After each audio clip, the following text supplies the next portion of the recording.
मत्ती की पुस्तक 18वां अध्याय। उस घड़ी चेले यीशु के पास आकर पूछने लगे, स्वर्ग के राज्य में बड़ा कौन है?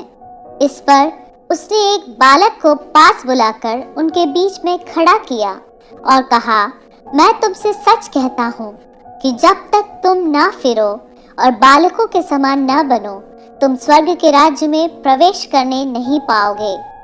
जो कोई अपने आप को इस बालक के समान छोटा करेगा, वह स्वर्ग के राज्य में बड़ा होगा।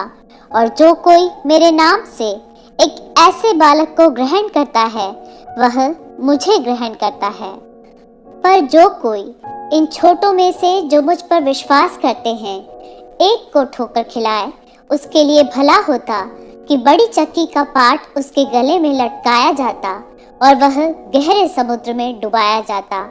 ठोकरों के कारण संसार पर हाय। ठोकरों का लगना अवश्य है, पर हाय उस मनुष्य पर जिसके द्वारा ठोकर लगती है। यदि तेरा हाथ या तेरा पाँव तुझे ठोकर खिलाए, तो उसे काट कर फेंक दे। टुंडा या लंगड़ा होकर जीवन में प्रवेश करना तेरे लिए इससे भला है कि 2 हाथ या 2 पाँव रहते हुए तो अनंत आग में डाला जाए। यदि तेरी आँख तुझे ठोकर खिलाए, तो उसे निकाल कर फेंक दे। काना होकर जीवन में प्रवेश करना तेरे लिए इससे भला है कि 2 आँख रहते हुए तो नरक की आग में डाला जाए।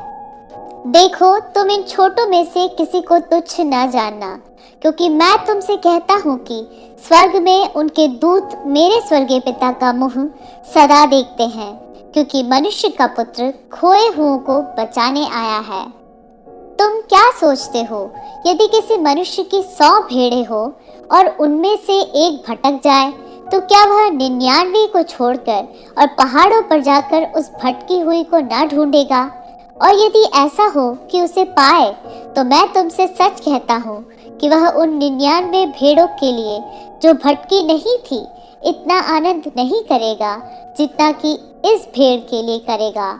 ऐसा ही तुम्हारे पिता की जो स्वर्ग में है, यह इच्छा नहीं कि इन छोटों में से एक भी नष्ट हो। यदि तेरा भाई तेरे विरुद्ध अपराध करे, तो जा और अकेले में बातचीत करके उसे समझा।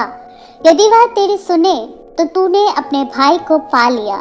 यदि वह ना सुने, तो 1 या 2 जन को अपने साथ और ले जा, कि हर एक बात 2 या 3 गवाहों के मुंह से निश्चित की जाए। यदि वह उनकी भी न माने, तो कलीसिया से कह दे, परंतु यदि वह कलीसिया की भी न माने, तो उसे अन्य जाति और महसूल लेने वाले जैसा जान। मैं तुमसे सच कहता हूँ, जो कुछ तुम पृथ्वी पर बांधोगे, वह स्वर्ग में बंधेगा, और जो कुछ तुम पृथ्वी पर खोलोगे, वह स्वर्ग में खुलेगा। फिर भी मैं तुमसे कहता हूँ, यदि तुम में से 2 जन पृथ्वी पर किसी बात के लिए एक मन होकर उसे मांगे, तो वह मेरे पिता की ओर से जो स्वर्ग में है उनके लिए हो जाएगी।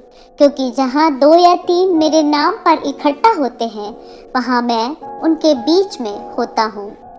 तब पतरस ने पास आकर उससे कहा, हे प्रभु, यदि मेरा भाई अपराध करता रहे, तो मैं कितनी बार उसे क्षमा करूं?